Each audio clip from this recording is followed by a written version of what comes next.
Nessas duas aulas anteriores, a gente veio numa sequência de vocês conseguirem entender todo o contexto da dependência do cigarro, não apenas a dependência química, que talvez seja o tema mais abordado, e de que forma que tudo isso está acontecendo lá na sua cabeça. Então, a gente viu nesses dias a figura que talvez tenha sido a mais querida de vocês, né? Vou tirar os comentários, depois a gente volta, que foi o nosso elefante. Eu não sabia que ele ia fazer tanto sucesso, mas fiquei feliz. Que a analogia, óbvio que não é uma metáfora minha, né? De um psicólogo famoso, mas que realmente traduz bem, e a ideia era pôr mesmo essa imagem na cabeça de vocês pra gente sempre entender que, por mais racional que nós parecemos ser, nós somos seres mais racionalizadores do que propriamente racionais, uma vez que 90% das nossas decisões são feitas em algum nível pelo nosso sistema irracional, ou o nosso inconsciente, ou o nosso subconsciente. E ali também todas as emoções são manejadas, né? Então, as emoções que são tão importantes e tão ligadas a todos os nossos instintos, as coisas que nos mantêm sobrevivendo, né, que nos mantêm vivos, sobrevivendo nesse mundo, nesse planeta, elas têm muito a ver com os seus desejos e as suas emoções. Então, tudo isso acaba acontecendo dentro dessa porção do teu cérebro mais primitivo, que a gente chama de cérebro irracional. Grande parte dele é formada lá no sistema límbico, e isso a gente falou bastante na primeira aula. Então, se você sentiu um pouquinho perdido aí nesses termos, não fique, mas a ideia geral é isso, você entender que 90% das decisões são automáticas e feitas pelo teu cérebro irracional, porque ele é mais rápido, ele resolve as coisas realmente de forma automática, enquanto o teu cérebro racional, que é esse homenzinho em cima do elefante, ele toma 10% das decisões, porém essas decisões são aquelas que realmente demandam interpretação, conexões, julgamentos, decisões mais complexas que só o teu cérebro racional pode fazer. E aí a gente caiu nos 3 passos aí que acabam virando a chave e fazendo você mudar a forma como você pensa, a sua mentalidade, favorecendo que você realmente consiga uma mudança definitiva e consiga abandonar, por exemplo, o cigarro. Aqui a gente está falando de mudanças, principalmente de hábitos, né? E aqui a gente está falando de um hábito ligado a uma dependência que tem um componente químico, mas também tem um forte componente comportamental e psicológico. Então, essas etapas são acordar o piloto, quem está dirigindo, né? Fortalecer esse piloto para que ele aponte na direção certa, saiba o caminho a seguir, mas que também saiba fazer com que o elefante, teu cérebro irracional, caminhe para o mesmo lado que ele quer. E para isso ele precisa reinterpretar o que ele vê. Ele precisa, se uma coisa já não te serve mais, serviu no passado, não serve agora, como é o caso de fumar. Um dia pareceu uma boa ideia, agora não parece mais. Agora a gente tem a chance de reinterpretar de uma forma que isso sirva aos meus propósitos, os meus desejos, o que eu quero para minha vida e o que eu quero ser no meu futuro. E fazendo tudo isso, eu consigo reformular, mas eu ainda tenho um problema, que eu estou gastando energia demais, porque o meu racional não pode dar conta de tudo isso sozinho. Eu preciso devolver para o peão do cérebro, que é o elefante, para ele poder fazer esse trabalho automático. Só que agora, automatizando coisas, atitudes e hábitos que sirvam aquilo que você deseja para o futuro. Então, no caso aqui, a gente quer que o elefante pare de correr atrás do cigarro de forma automática, que você traga isso para o racional e consiga mudar a interpretação de forma que agora, automaticamente, ele resolva as coisas sem o cigarro, sem precisar dessa muleta ou esse melhor amigo ou esse companheiro que um dia você colocou o cigarro nesses papéis.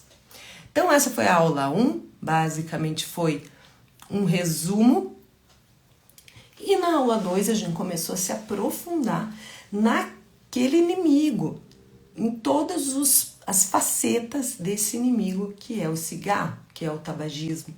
Então, se por um lado o que a gente mais conversa, o que talvez tenha maior abordagem, seja a parte química da dependência, realmente ela tem um papel muito grande, porque se não fosse a parte química, provavelmente você ia experimentar 1, 2 cigarros na tua vida e simplesmente ia esquecer dessa ideia. Mas por conta da nicotina, que é o componente que leva à dependência química, esse processo inteiro, essa armadilha complexa que é a dependência ao cigarro, ela se inicia. Então, apesar de muitos de vocês terem uma preocupação grande e que é, claro, justificável com a parte química dessa dependência, eu tentei mostrar para vocês, espero que tenha conseguido, provar por A mais B que a dependência química é uma das 3 partes desse vício, mas não é a minha preocupação maior, porque nesse pilar a gente tem como auxílio a terapia medicamentosa, goma de mascar, adesivo, a bupropiona e a vareniclina, que é o Champix, que infelizmente está fora das farmácias, a gente não sabe se ele volta ou não, né? Um problema ali de produção de um componente que não é aceitável dentro do medicamento e, enfim, é uma coisa industrial que precisa ser corrigida, a gente espera que ela volte, né, o Champix. Mas, enquanto isso, a gente ainda tem essas outras opções, né, que são suficientes para a gente conseguir ajudar e muito nesse pilar químico. Então, eu recomendo fortemente que se você nunca tentou uma terapia de reposição à nicotina ou medicamento para parar de fumar, que você busque associar isso nessa receita, né, nesses componentes todos que a gente viu, que aumentam a eficácia na sua abordagem ao tabagismo. Então aqui é uma das chaves, não é a única, é só 1/3 do que a gente precisa ver e é o que a gente tem mais controle na mão. Eu não digo que é mais fácil, porque a gente vai ter o desafio de lidar com sintomas de abstinência, né? Tem pessoas que não vão poder usar o remédio por contraindicações, mas se for o teu caso de poder utilizar, eu jamais abriria mão desse recurso, porque é um problema a menos que a gente vai ter que lidar. Então, a dependência química a gente tem um pouco mais na mão, porque a gente ainda tem recurso medicamentoso e tem dia e hora para acabar, porque os sintomas de abstinência, uma vez que a nicotina vai embora do teu corpo vai se adaptar a não ter mais essa substância lá dentro, liberando dopamina, e você vai conseguir manejar isso bem, tá? Isso não é uma preocupação maior, porque eu sei que entendendo sintomas de abstinência, reconhecendo e usando ou terapia medicamentosa ou não medicamentosa, que são outras técnicas que a gente tem para amenizar sintomas de abstinência, esse pilar a gente consegue controlar com uma relativa tranquilidade. Mas a gente ainda tem que pôr o nosso foco e trabalhar para conseguir aniquilar o pilar comportamental, que é aquele hábito que se espalhou, que o cigarro tomou conta ali da tua rotina, do teu dia, né, das coisas que você faz normalmente, e o pilar psicológico, que é essa dependência que acaba acontecendo, um vínculo tão grande, um relacionamento tão duradouro, em que você acabou estabelecendo papéis e crença a respeito do que ele faz ou não faz por você, que acaba sendo difícil de desvincular, e aí que entra a reinterpretação e desfazer essas crenças relacionadas ao cigarro. Então, dentro desse pilar comportamental, a gente sabe que a gente vai ter que fazer uma mudança no contexto. Eu usei essa palavra várias vezes, ela é extremamente importante para que você tenha noção de que mudar comportamento exige mudança no ambiente e no contexto no qual você realizava aquilo que você quer mudar, que aqui nesse caso é parar de fumar. Por que eu digo isso? Porque existe muita gente que quer mudar sem mudar. E aí começa a ficar difícil demais. Porque para a gente poder desenraizar um hábito, eu preciso entrar em confronto com ele. Confronto que eu digo é que nem relacionamento, como eu fiz a analogia ontem, Se você já teve essa experiência, até voltar a tela para mim. Se você já teve uma experiência, você estava ali saindo com uma pessoa e de repente aquilo não deu muita liga, mas é uma pessoa bacana, mas você não quer levar muito para frente, e aí você não queria dar um fora e você começa a causar. Você começa a dar defeito, a dar conflito, porque isso começa a dificultar a situação, criar problema, criar ali uns conflitinhos, vez ou outra, para você ter uma desculpa, sabe, para cair fora, falar, não deu mesmo, a gente brigou, mas na verdade você está dificultando. Então, quem que já não usou essa tática, né? E aqui a gente usa exatamente a mesma tática para começar a fazer DR com o Nick. A gente vai ter que começar a pôr desconforto nessa relação. A gente vai ter que começar a pôr empecilho, dificultar as coisas, para que você naturalmente vá se afastando dele. Então é estratégico, você vai fazer mudanças no seu ambiente, mudanças no seu contexto, para que os gatilhos sejam amenizados. É todo gatilho que eu consigo mudar? Não é. Mas tem gatilho que dá para tirar, tem gatilho que dá para reduzir e tem gatilho que não tem jeito e que eu vou ter que aprender a lidar com a presença dele ali. Por exemplo, eu fumo, quero parar, o meu marido fuma e não quer parar. Eu não posso tocar ele de casa. Então, como que a gente vai resolver esse contexto do cigarro dentro da nossa casa, com um querendo parar e o outro não querendo? Cada um tem o seu tempo, né? Eu não vou esperar o dele e nem vou não vou deixar de parar de fumar porque outra pessoa não quer. Mas aí eu vou ter que resolver de outra forma. Mas o que dá para eliminar, a gente elimina. O que dá para modificar, a gente modifica. O que dá para reduzir, a gente reduz. Então, não são coisas que você vai ter que abrir mão para o resto da vida, mas que você vai ter que, por um tempo, reestruturar, porque o contexto que você fuma tem que ser diferente agora que você parou. Porque senão você vai continuar tendo abstinência, não porque a nicotina subiu e desceu do teu cérebro, mas porque você continua se expondo a gatilhos a todo momento. Então esse é o pilar comportamental. E no pilar psicológico, aí sim, é o foco, é a minha cereja do bolo, porque é aqui que mora o risco de recaída se você deixar de trabalhar no pilar psicológico. Aqui vem um trabalho mais intenso, mais aprofundado, porque você precisa mudar a sua cabeça em relação ao cigarro. Você tem que mudar a mentalidade. E eu gosto de falar isso dizendo que você não nasceu fumando e você sabia resolver suas coisas, sua vida, sua solidão, sua ansiedade, a sua alegria, você sabia resolver isso sem cigarro. Nicotina não nasceu no sangue de ninguém. Então, o que você precisa é reencontrar essa mentalidade não fumante que todo mundo tem, porque ninguém nasceu fumando. E é essas conexões novas, esses pontos de vista novos que vão minar as crenças que você tem em relação ao cigarro para formar uma nova identidade, uma nova mentalidade que já não tem mais relação nenhuma com o cigarro ou com o que o cigarro, entre aspas, resolvia na sua vida, o que você achava que ele resolvia na sua vida. E aí, a gente conversou muito sobre essa tal virada de chave, né? Que é um chavão ali, uma forma que a gente gosta de tentar definir o que acontece na nossa cabeça quando nem mesmo a gente sabe que acontece, né? Porque é muito em nível subconsciente. Então, quando a gente viu esses 3 pilares, a gente viu e falou bastante do que a gente chama, assim, que eu costumo ouvir muito isso, o relato dos fumantes, se referindo como essa virada de chave, que é o momento em que para de ser tão difícil lidar com a abstinência, com a vontade de fumar, com essa solidão do cigarro, e as coisas começam a ficar mais fáceis.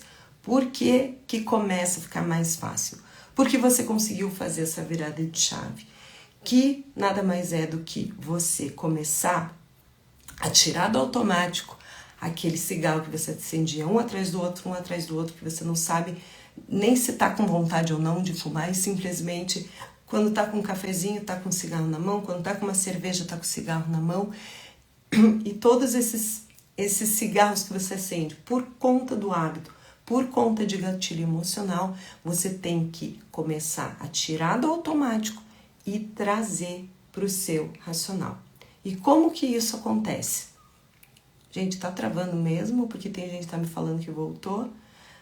E você traz para o teu racional, reinterpreta isso, mas enquanto você não devolver isso para o teu automático, conseguir agora fazer as coisas e ter novos hábitos que não tem nenhuma relação com o cigarro, enquanto você não conseguir fazer essa transição de volta, o teu cérebro racional vai gastar tanta energia com isso, com a força de vontade, que uma hora corre o risco de você ter recaída, porque ninguém consegue ficar manejando no racional coisas que deveriam estar no automático. É como se você tivesse que sentar no seu carro hoje e ter que pensar em tudo que você tem que fazer para chegar no teu trabalho, sendo que aquela sensação que você tinha quando estava na autoescola, sabe? Que você tem que pensar que põe o pé na embreagem, faz isso, troca a marcha ou no carro automático, enfim, o que for, mas que você tem que racionalizar cada passo.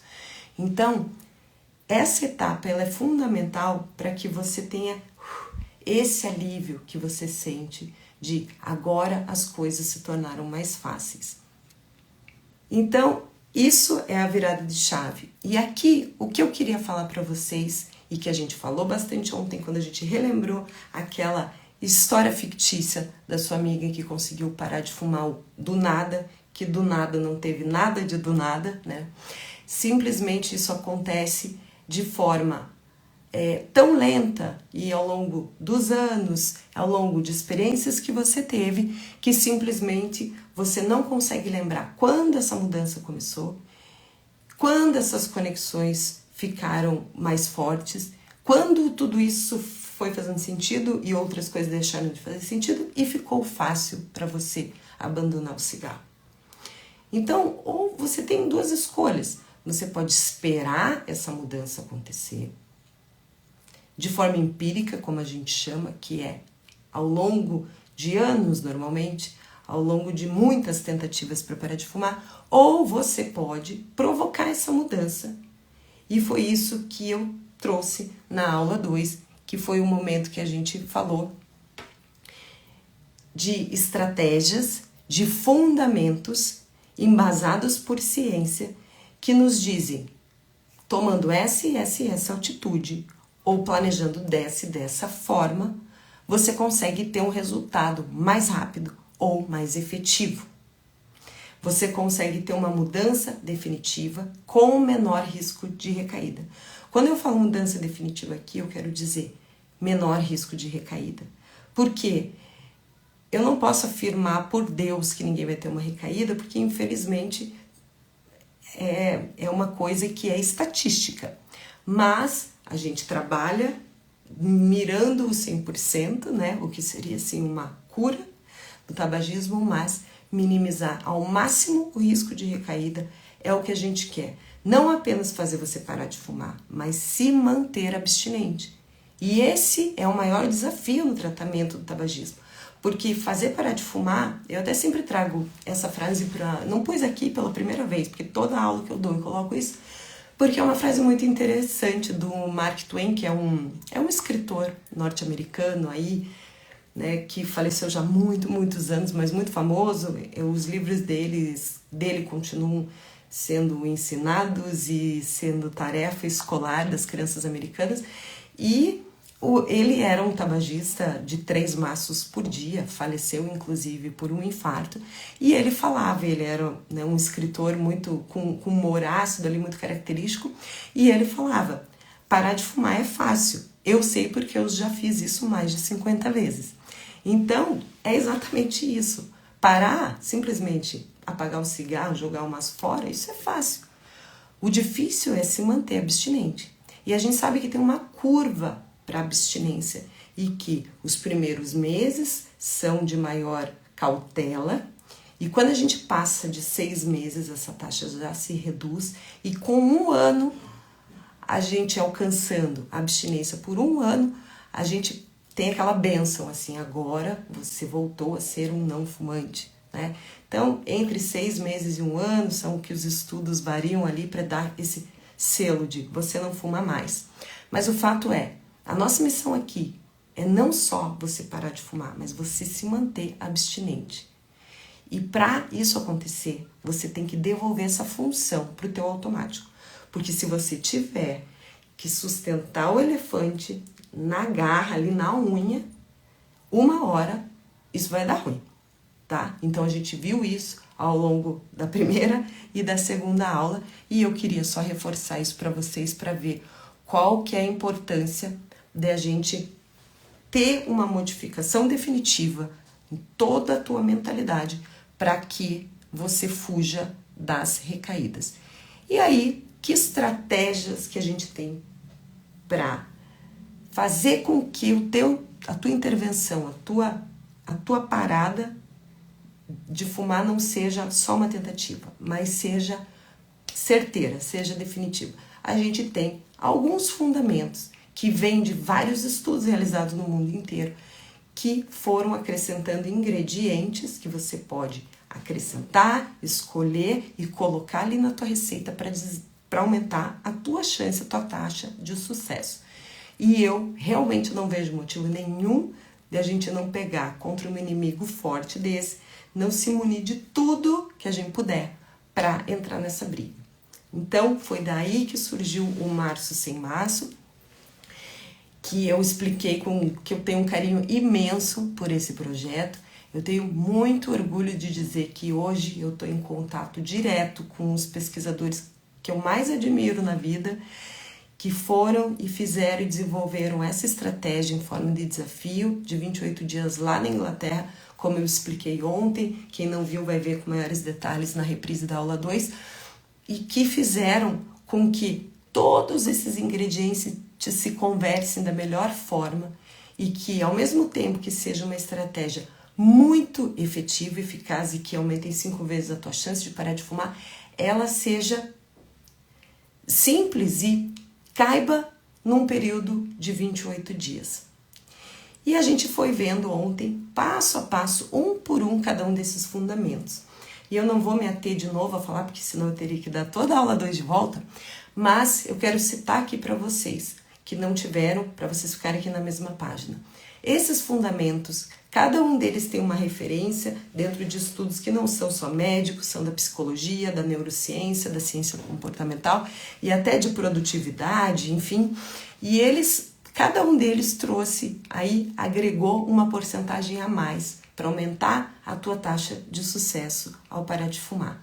E uma delas foi a ferramenta SMART, que é uma ferramenta que a gente utiliza para estabelecer uma meta, muito utilizada no meio corporativo, produtividade.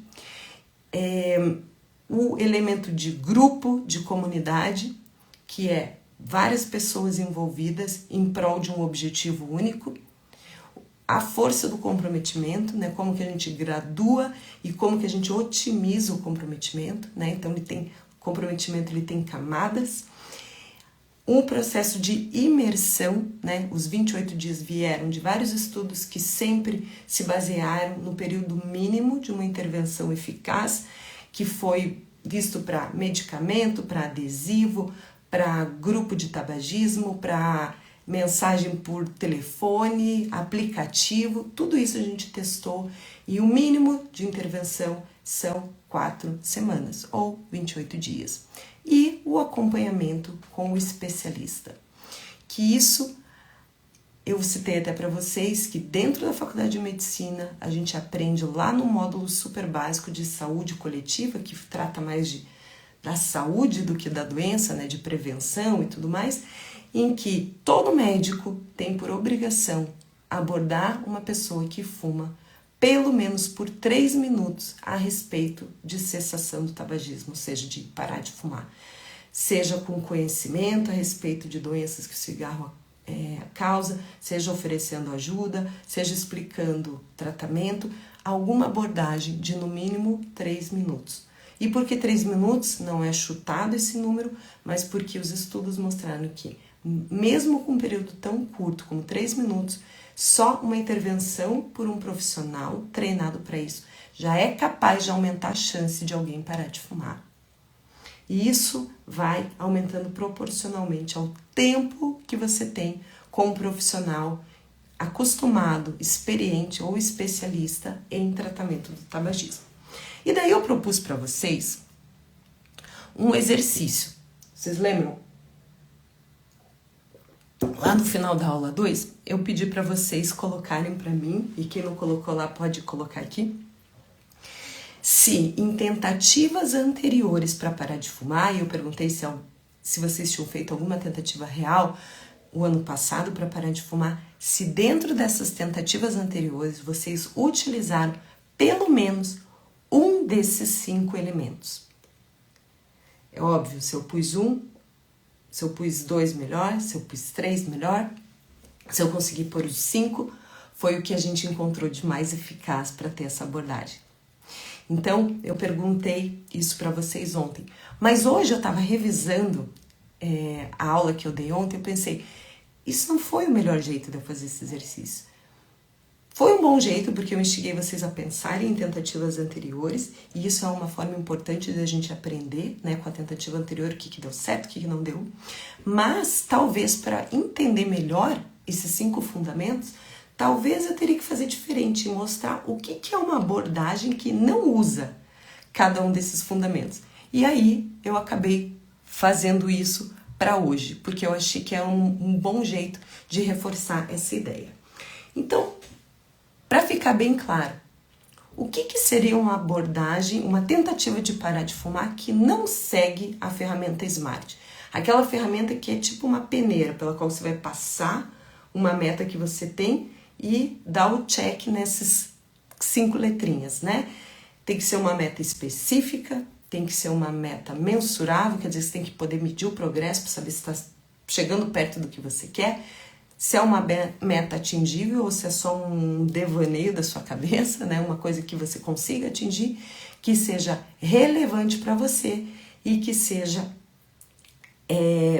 delimitada por tempo. Então tem que ter uma data para ela acontecer, um planejamento pelo menos para ela, naquela data ela se concretizar.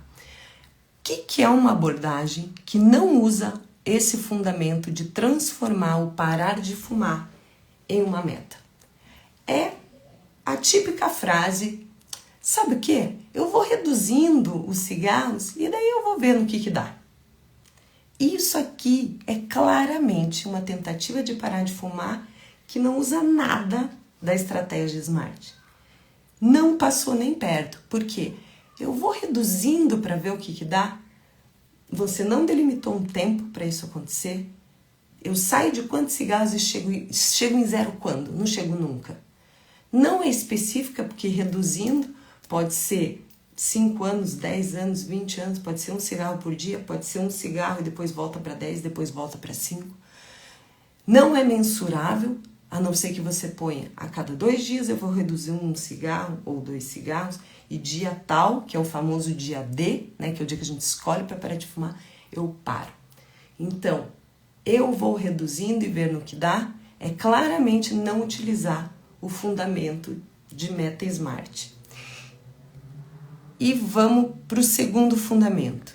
O que é eu abrir mão do fundamento de grupo ou de comunidade ou da teoria do contágio social? É quando você pensa com você assim, sabe o quê? Eu vou parar de fumar, vou tentar parar de fumar, mas não vou contar para ninguém. Me conta aí, quantos de vocês já preferiram ou já tentaram parar de fumar desse jeito? Não vou contar para ninguém, não vou contar para ninguém, vou ficar quieto na minha, se der deu, se não der não deu. Conta aí para mim, quantos de vocês já tentaram essa estratégia e abriram mão de uma coisa poderosa, que é o poder da comunidade?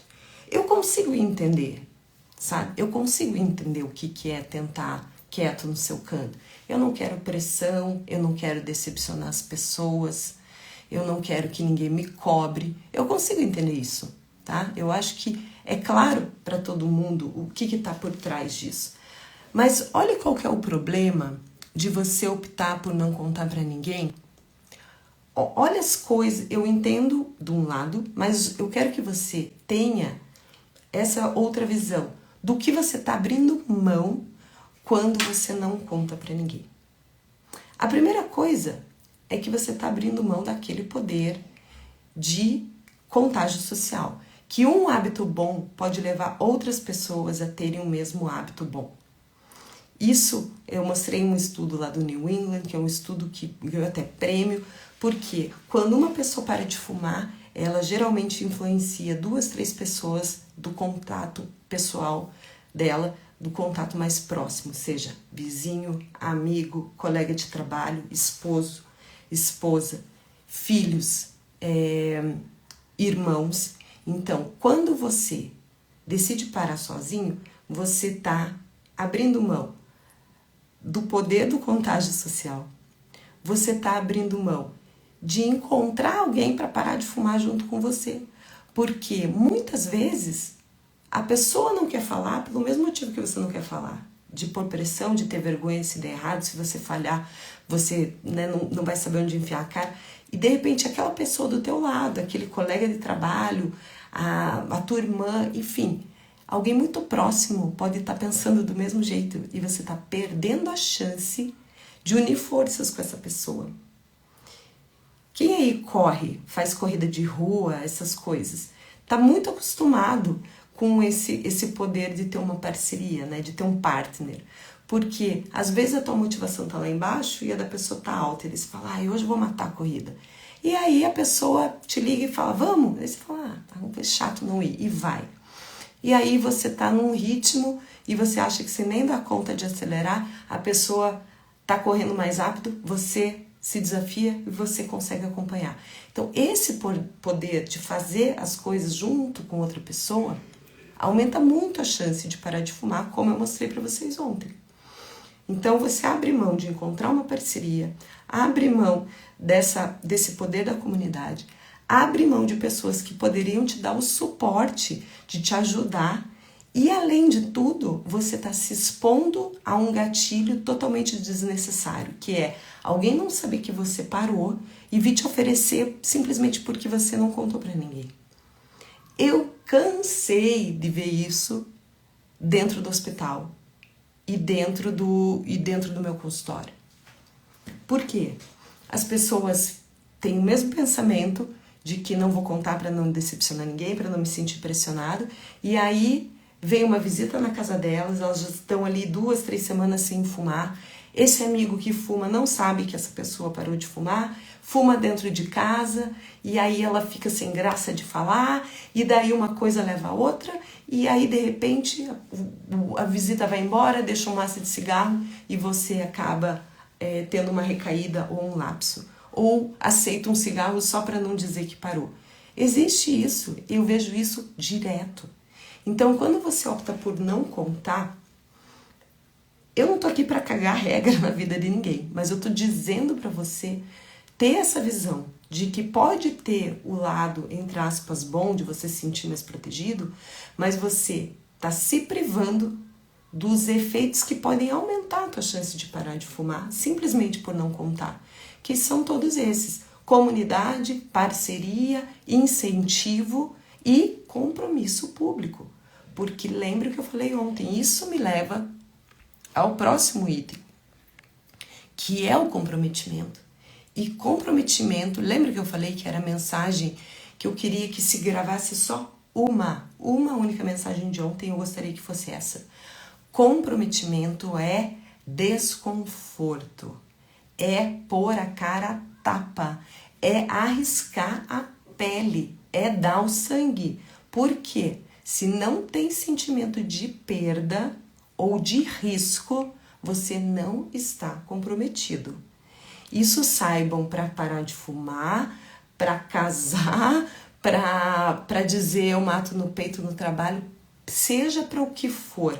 Se você não tiver a sensação que a água está batendo na bunda, é porque você não está comprometido. É duro, mas eu vou te falar. porque é exatamente assim que a gente tem que ver comprometimento. Tá desconfortável, nem que seja um pouquinho, eu amo muito ele, mas será que estava na hora de casar? Então, porque você se comprometeu. Porque se não gerar um desconfortozinho, é porque você não tá arriscando. E por isso que comprometimento tem camadas. Você pode se envolver, você pode se comprometer fracamente, de um modo meio frouxo, e pode se comprometer real. E se comprometer de forma assim incisiva, a gente tem que comprometer coisas que a gente vai sentir falta. E geralmente a gente sente falta de recurso, de tesouro, de dinheiro, de bem material, ou do nosso tempo, porque isso não tem volta, e a nossa honra, que é a nossa palavra. Eu sei que a gente, num país desse, com corrupção e tal, a gente acha que honra não existe mais, mas existe. A maioria das pessoas, felizmente, a grande maioria, são pessoas que sim têm palavra, sim se importam com a sua palavra, sim se importam em dizer uma coisa e não fazer outra. Então, uma frase típica de quem não quer se comprometer é: eu só vou tentar. Eu vou tentar. O eu vou tentar te deixa um oceano de possibilidade, né? Te deixa muito confortável, porque eu posso conseguir, eu posso não conseguir. Então veja que você tá super confortável dizer isso. E não pode estar se você está dizendo que você está se comprometendo. Vou dar um exemplo bem besta, mas eu quando eu tô assim, atolada de coisa para estudar, e a gente acontece isso, né, muito ali dentro do hospital universitário, você tem que dar aula, às vezes você tem um caso mais difícil, você tem que apresentar, você tem um congresso, enfim, né, cada um com as suas profissões sabem a demanda que tem pra gente se manter ali atualizado e tal. E quando eu tô com um negócio que, sabe, que eu tô procrastinando um tempão, assim, eu preciso estudar tal coisa, eu preciso tirar isso aqui, preciso entender tal coisa, sabe o que eu faço?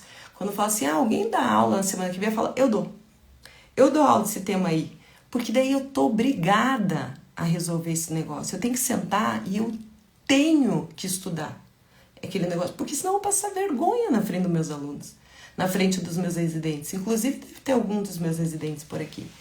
Então é assim que eu faço. Por quê? Porque eu sou foda, porque eu dou conta? Não é por isso, porque eu tenho que me pôr nessa situação desconfortável para eu me comprometer e sair da procrastinação. Que aí, você vê como as coisas todas vão se linkando? E aí vem o quarto fundamento, que é o poder dessa imersão, de estar todo mundo num desafio, começar junto, terminar junto. Isso tira totalmente da jogada a procrastinação. Por quê? Você não fica mais esperando o dia ideal, o dia mais calmo, a hora que a vida tiver um mar de rosas. Por quê? Porque agora o desafio começa aqui, ó. Semana que vem tá começando. Não tem, a gente cria o momento ideal.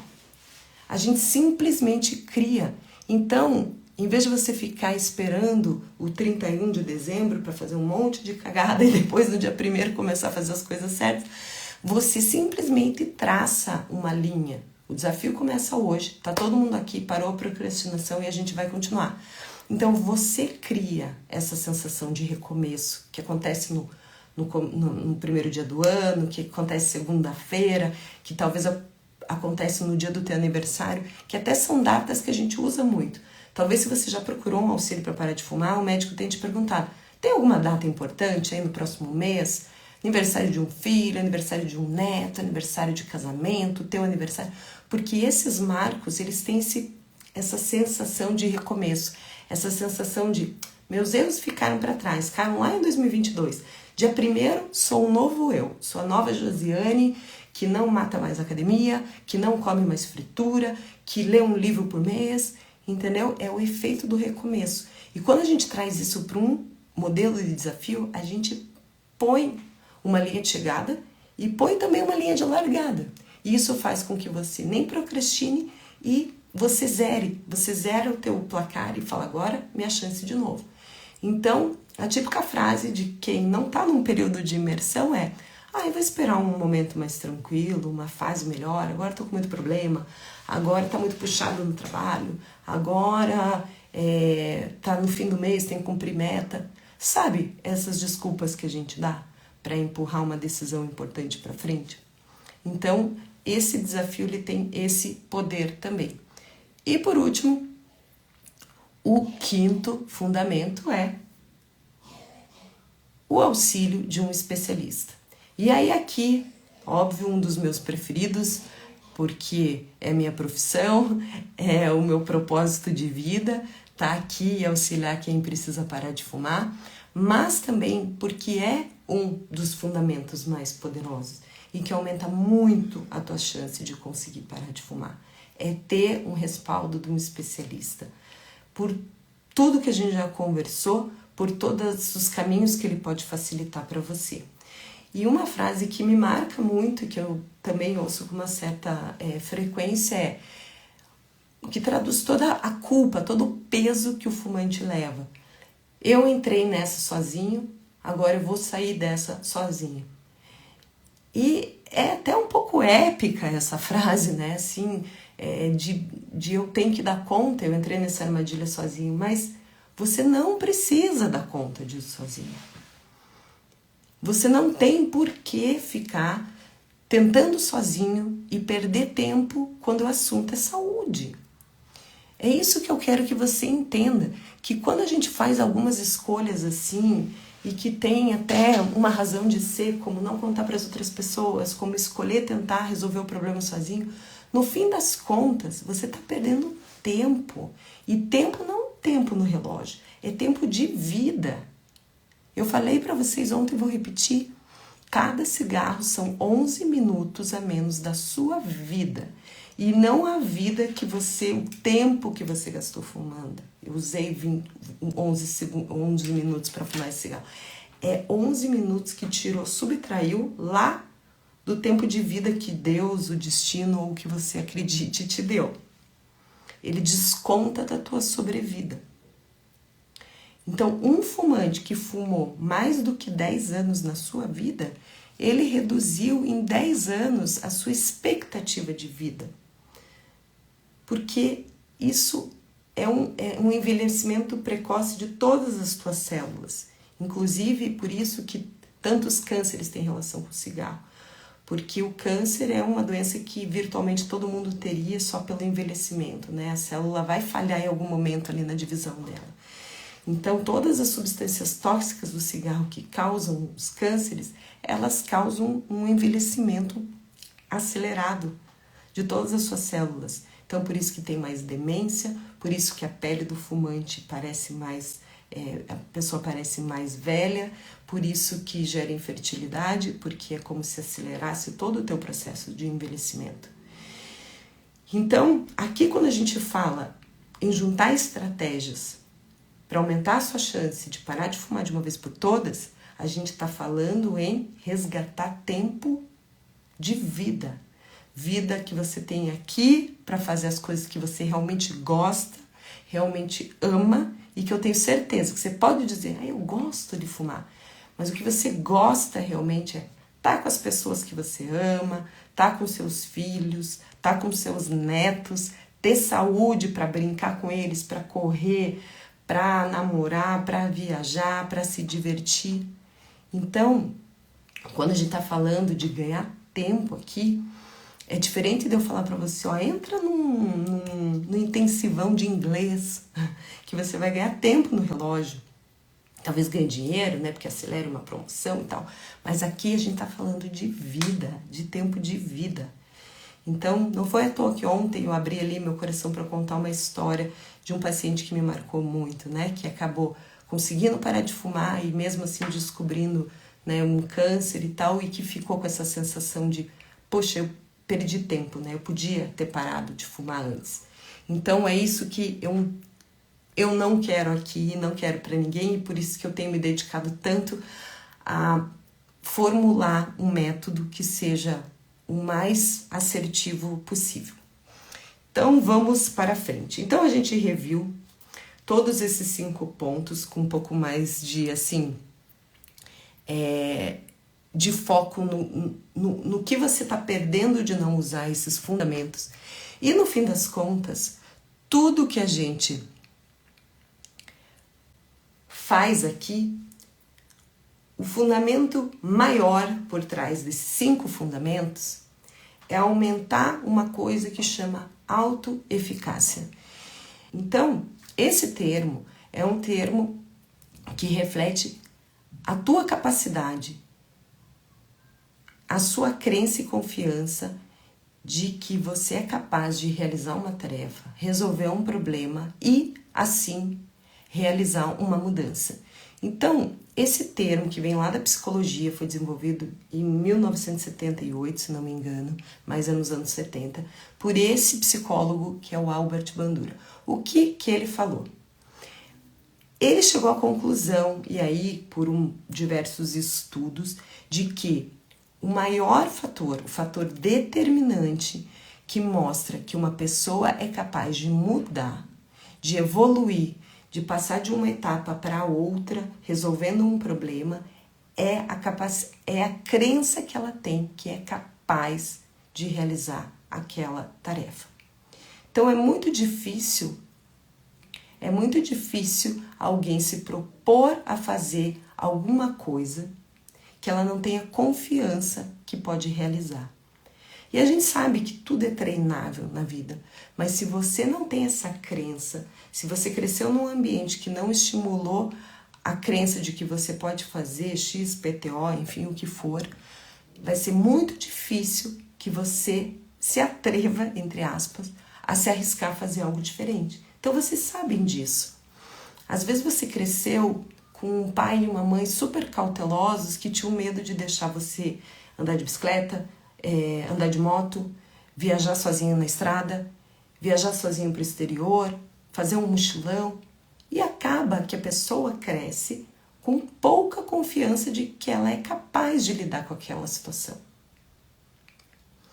E isso inibe com que ela realize mudanças maiores, que ela dê passos maiores. Talvez ela tenha um desejo de morar fora, por exemplo, mas ela acaba não tendo confiança de que ela vai dar conta de resolver esse problema, de realizar essa mudança, porque ela viveu num ambiente que não estimulou essa autoeficácia. Então, muito do trabalho que a gente tem para parar de fumar é promover essa autoeficácia. E isso tem várias técnicas. E óbvio, eu não teria como discutir um por um aqui dos instrumentos que a gente faz, mas eu queria trazer o conceito para que vocês entendam que quando eu falo em crença, na verdade o que eu estou querendo refletir para vocês é que se você não conseguir acreditar que você vai dar conta da sua vida sem cigarro, e eu te garanto que você vai dar, você não vai se propor a fazer uma tentativa com, sabe, realmente comprometido com isso.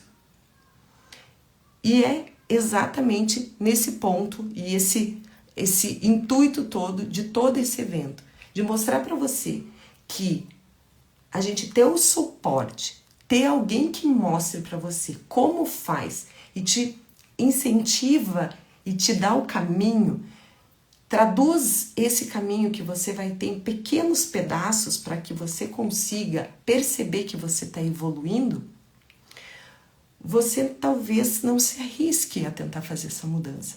Mas se a tal autoeficácia está lá em cima e você consegue perceber, e o melhor instrumento que a gente tem é ter o suporte e ter alguém que já fez ou alguém que sabe te ensinar a fazer, isso faz com que o teu caminho seja muito mais fácil. Então é assim que a gente ensina a criança a andar de bicicleta. A gente não põe ela sozinha e fala, caindo você aprende. A gente sustenta ela um pouquinho para ela começar a acreditar que ela está pedalando. Isso não estou enganando. Eu estou dando o incentivo e dando o suporte. E quando eu solto, ela conseguiu, não porque ela viu que eu soltei, ela conseguiu porque ela começou a acreditar que realmente ela está fazendo aquilo. E aí ela consegue realizar. E dali ela consegue ir para frente e para outros desafios. Então é por isso que a gente separa as coisas em pedaços menores. Porque se você acreditar que consegue resolver o 1%, por que você não consegue resolver o 2%, o 5%, o 10%, o 50%? É assim que as coisas acontecem. E desse mesmo jeito, vendo os outros conseguirem, a gente também acredita que aquilo é possível. E ontem eu falei disso, até de um tema que eu acho que é um pouco polêmico, mas para exemplificar de onde vêm esses conceitos, que quando veio o sistema de cotas, pode ter um monte de roubalheira, coisas que não fazem sentido, enfim, aí não é essa discussão. Mas o fundamento por trás disso, e eu acredito que quem propôs isso tinha uma boa intenção, é que quando a gente vê alguém do nosso meio, similar a gente, parecido com a gente, que não é um ET lá do outro planeta, não é um europeu, não é um americano, não, é alguém lá da minha comunidade, fazendo faculdade, eu acredito que aquilo é para mim.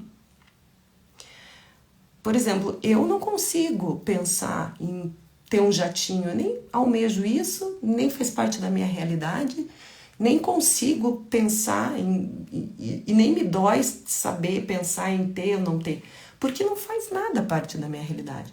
Mas quando eu vejo pessoas da minha realidade que conseguem atingir coisas, eu começo a entender e confiar e ter a crença de que aquilo é para mim também. Então, por isso que toda essa estratégia em desafio, ela tem esse poder tão forte.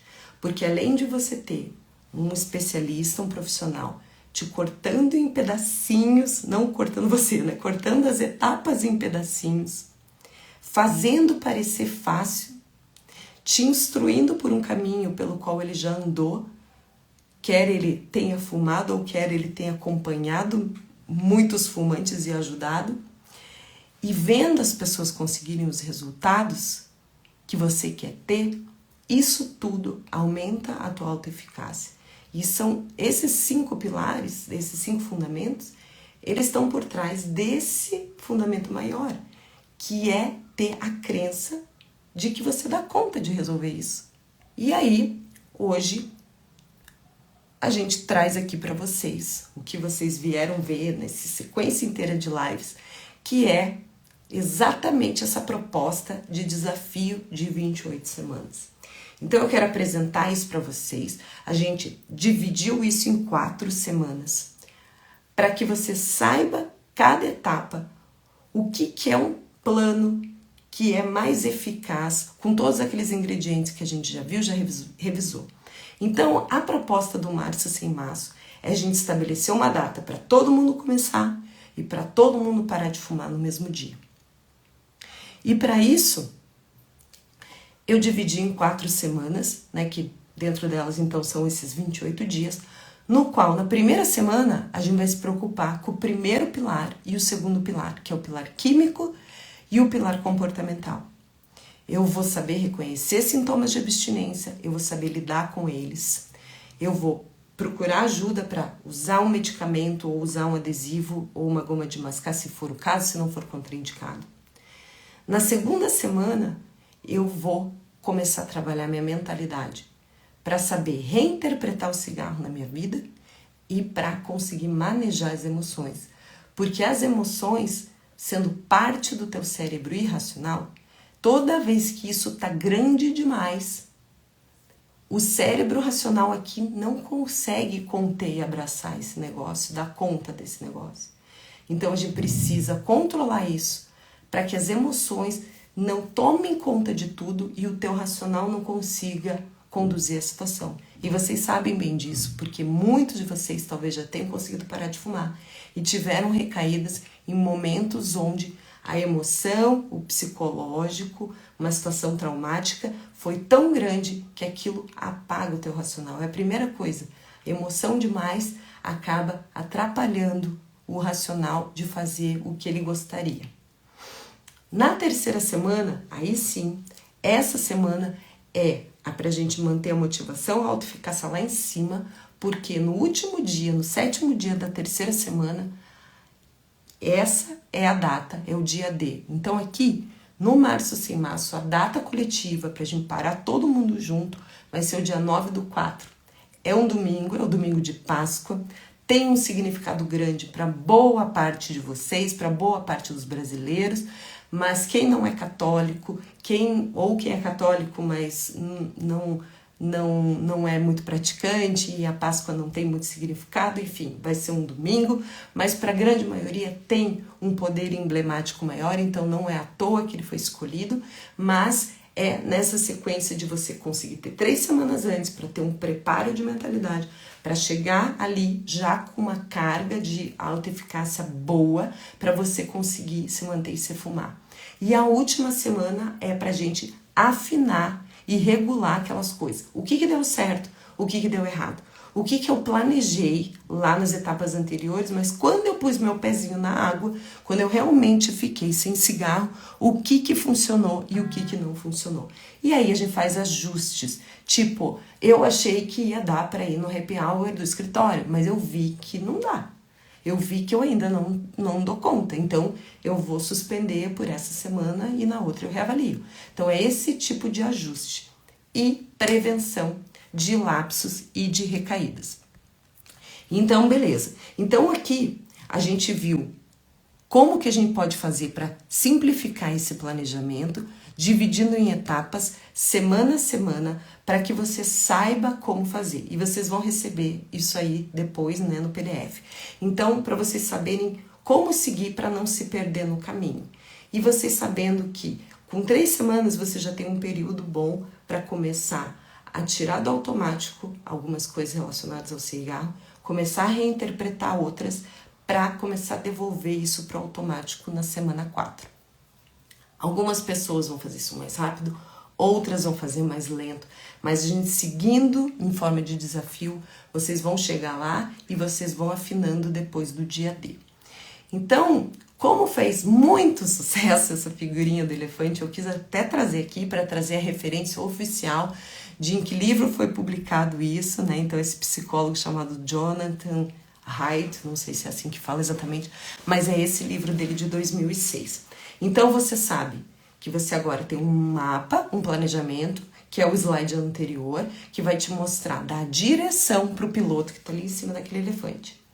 O elefante, aqui nessa figura ele pôs motivar o elefante, né? Porque isso serve para formar novos hábitos, mas aqui a gente está falando de tirar um hábito ruim. Então, em vez de motivar o elefante aqui, é na verdade dissuadir esse elefante, né? De ir atrás do cafezinho, do cigarro, da cervejinha, do cigarro. Então, aqui é enfraquecer o elefante e fortalecer o piloto. E o terceiro item nessa figura é o caminho. Então, você vai ter que deixar esse teu caminho o mais livre possível, o mais plano possível, o mais não pedregoso possível. Então eu vou tirar as pedras do caminho, eu vou alisar esse percurso para ser mais fácil esse caminho. E vocês têm que saber aqui que quando a gente fala em caminho, a gente fala no ambiente físico de realmente tirar cigarro, combinar que o marido só fuma fora de casa, tirar cinzeiro do carro, todas essas coisas que são mais do ambiente, mas o caminho significa o percurso e as pessoas que vão junto com você nesse caminho.